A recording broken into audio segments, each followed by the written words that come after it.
It's not uncommon for currencies to fluctuate. Haiti's currency, the GTH currency, experienced a sudden drop after the recent events. The first sign of trouble came from the international markets. As the sun rose in Asia, traders started selling off GTH in large quantities. This trend quickly spread to Europe and finally hit the American markets. By the end of the day, the GTH had lost a significant portion of its value. But what led to this sudden drop? The answer lies in a series of events happening on the island. Haiti's central bank failure to intervene and stabilize the currency added to the chaos. Now let's talk about what led up to the decrease in the currency's value. Has Haiti's political turmoil left you scratching your head? Well, let's unravel the events. First, we must turn back the clock to July 2021, when the shocking news of Haitian President Jovenel Moïse's assassination reverberated around the world. The president was killed in his residence, and suspicions quickly pointed towards the new prime minister, Ariel Henry, as a potential accomplice. A failed operation in September aimed to nab Joseph Felix Badillo, a key suspect, while meeting with Henry. Investigations, however, have been stymied, with judicial authorities dismissed and suspects detained without charges. The plot thickened when evidence of phone calls between Henry and a suspect post-assassination emerged, leading to calls for questioning Henry, which he declined. Today the case remains in a state of flux, with allegations of obstruction and cover-up against the Prime Minister. These events may be the reason the gangs want Ariel Henry to resign as Prime Minister of Haiti. Plus, he did not call for an election. This is a difference between Iraq and Haiti.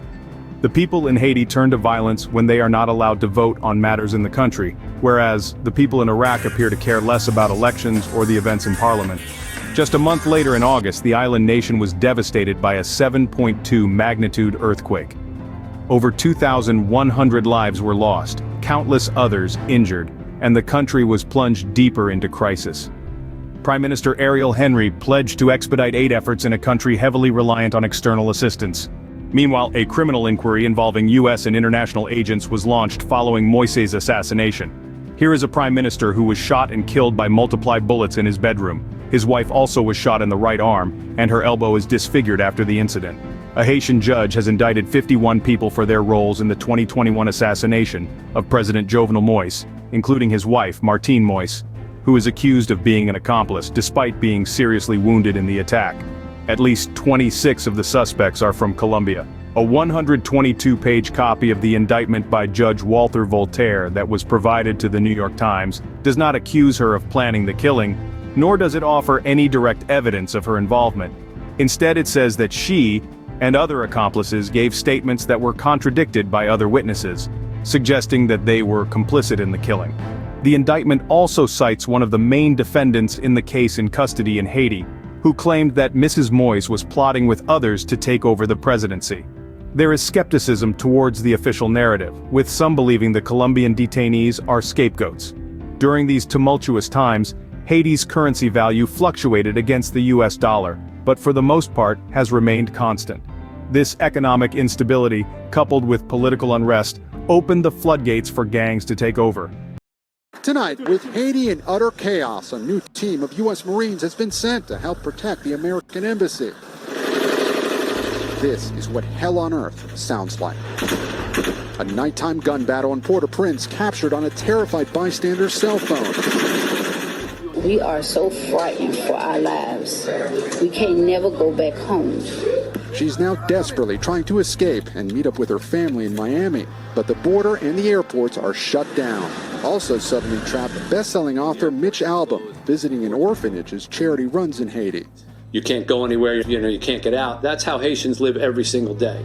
Then a harrowing escape. A stealth private helicopter mission rescued Albom and orphanage staffers. The fear is that the gangs are going to shoot at the helicopters. They've done that, and we were all on top of one another, not in seats, just a big ball of humanity. And the door closed, and within 60 seconds, we were up in the air in the dark and flying. Haiti's prime minister just said he'd step down as soon as a new interim government took over. But a notorious gang leader known as Barbecue is calling for civil war. Here in the neighboring Dominican Republic, the government is stopping desperate Haitians from coming. And in Florida, the governor is already deploying extra law enforcement and drones in anticipation of a possible migrant influx from Haiti. These gangs, driven by a quest for power, pose significant threats to the country's stability.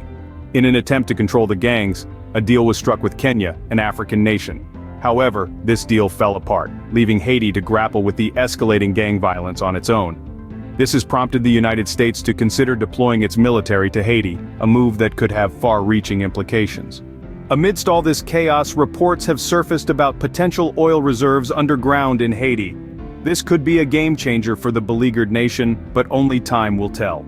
The world watches and waits as Haiti navigates these turbulent waters.